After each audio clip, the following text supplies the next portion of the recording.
All right, good afternoon, ladies and gentlemen. This is our Temples tutorial number 4, and I've got a great show for you today.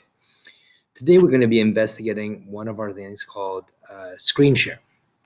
And so at the very bottom of your screen, you're going to see there is a green up arrow that says screen share. Once you select that option, you will now have the choice to identify which type of screen share you'd like to use.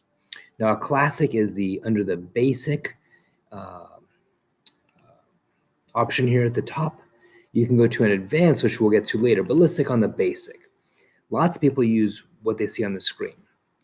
Give me everything. Sometimes you can go specific to just the Chrome browser and use this, or just the Zoom meeting. But let's go with the full screen, because in case we switch tabs or apps, we don't want to have to worry about that. So let's go ahead and just select this. We are now sharing this screen with all audience members. So whoever's watching, we can ascertain that they are seeing this entire screen here.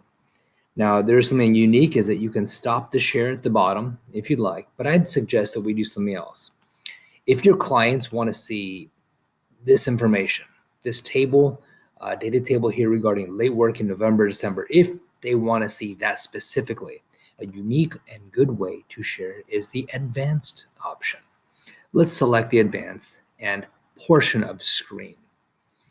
Once you share this, you're going to be given a window, and this window can be adjusted larger, smaller, but I'd like to use this window to highlight the section I want to discuss. So I'll bring it out just to the parameters of the table, and as low as I can bring it down without blocking my some of the options settings I have down below the screen. All right, so that's the difference between full screen and the portion of screen. I sure hope you have a great day and you utilize this with your clients. They will see the image much more sharply. Especially this works very well with text.